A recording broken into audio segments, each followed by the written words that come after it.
Today I'll be showing you the basics of the new Neptune pitch adjuster in Record 1.5. In its most basic form, Neptune analyzes incoming audio and shifts a wrong note to the nearest correct note. The center of Neptune is where you set the key you're in and the tonality of your scale. For example, C major or E minor.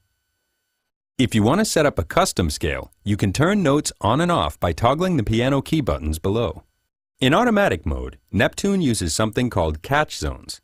Catch zones tell Neptune how wide of a net to cast when looking for incorrect pitches. If an incoming pitch falls anywhere within a particular catch zone, it will be shifted to the correct note. If you're on the chromatic setting, the catch zones can only be as wide as one note. Specify a scale, however, and the catch zones can be wider. Taken to its extreme, if you activate only one note, you could set your catch zones so wide that every incoming pitch would be caught and shifted to one note. Like this. Major key robot, major key robot. That's neat and all, but it sounds kind of dumb. It's got that obvious pitch-shifted sound. This might be a good time to point out the automatic formant correction. To those who aren't synth geeks like we are, a formant is a complex term in spectral analysis that basically comes down to this. A sound's formants are like its fingerprint. The formants in your voice make it sound unique and like you. When we crudely shift pitch, these formants get shifted also. By turning on the automatic formant correction, we maintain the character of your voice. Listen again to our audio with formant correction turned on. Major key robot, major key robot. That sounds much better. I can adjust the formants deliberately to help create gender bending effects if I want to. Instead of adjusting scales and catch zones, you could turn on MIDI input and play the note you want on a MIDI keyboard. I right-click on the Neptune and create a track for it in the sequencer. As I press a note on the keyboard, the catch zones which are used in Neptune's automatic mode disappear. They're overridden by my MIDI input.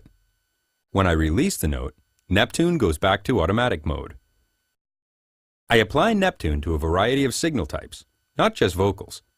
Depending upon who and what I'm working with, I'll make some changes to the input section. Fretless bass is a notoriously tough instrument to pitch correctly. Fortunately for us, that makes it a perfect candidate for Neptune. But I often turn on the low frequency button to improve the accuracy in the bass range. Alternatively, if I'm working with a singer who has a lot of vibrato, this could throw Neptune off. Turning on wide vibrato will iron out these wobbles on the input side. I can bring them back either subtly or to any desired amount by adjusting the Preserve Expression knob. For the song I'm working on, I brought in a singer especially for this recording, and he did a fine job, but his pitch definitely needed a little massaging. Here's his raw vocal line as it was recorded. She was gone,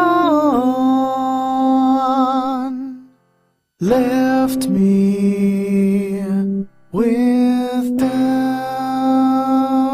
It's good, but he's missing the mark a few times. So, we'll select his audio track and create a new Neptune device. It automatically wires itself into the channel. I'll set Neptune to the key and scale we're in, which is C major. Let me play back the vocal with Neptune on, and you'll hear that all the pitch problems have been ironed out. In order to hear the correction kicking in, I'll turn the correction speed up to 11, which will give us that oh so popular on a boat sound. She was gone, left me with doubt. Obviously, for this track, we don't want to be on a boat, so we can dial the correction speed back down for a more natural sound. Since this recording, I've gone ahead and produced the song with a piano, the Reason drums refill, some Reason bass, and I recorded my own guitar. So, here it is, the world premiere of my new track. I'm telling you, I can't put my finger on it, but this track just has a timeless sound to it.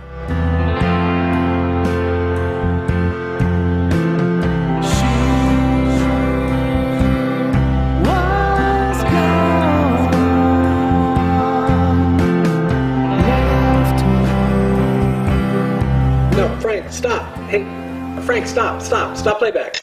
What do you, dude? You're totally killing my vibe. Okay, listen, you do realize that sounds a heck of a lot like Imagine by John Lennon, right? What? Dude, no way.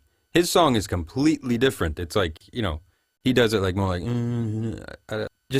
wait a minute. Oh, wow. Really does sound like him.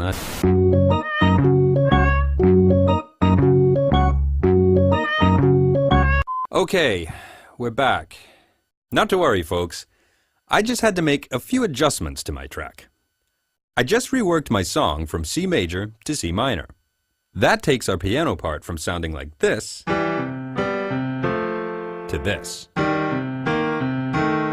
Much better. I've also adjusted the MIDI notes of the bass, and I retracked the guitar for a more minor vibe. Just one problem. My singer's not here to retrack the vocal. With Neptune, however, this isn't a problem. I literally just have to change my settings from C major to C minor, and Neptune takes care of the rest. Here's my new track. You'll hear that the vocal line is the same performance, but is sitting perfectly in the new minor arrangement.